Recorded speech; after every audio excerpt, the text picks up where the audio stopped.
कराची। कपड़ों के गोदाम में आतिशज़दगी से भारी मालियत का सामान खाकस्तर। शहर कायद के इलाके कोरंगी में मेहरान टाउन के करीब कपड़ों के गोदाम में ईद उल अज़हा के दूसरे रोज अचानक आग भड़क उठी, जिसने देखते ही देखते शिद्दत इख्तियार कर ली। आतिशज़दगी के बायस गोदाम में मौजूद भारी मालियत के कपड़े, धागे और दीगर सामान खाकस्तर हो गया।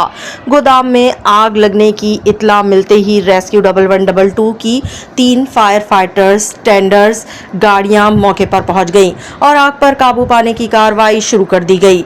रेस्क्यू अमले ने कुछ देर की कोशिशों के बाद गोदाम पर लगी आग पर काबू पा लिया।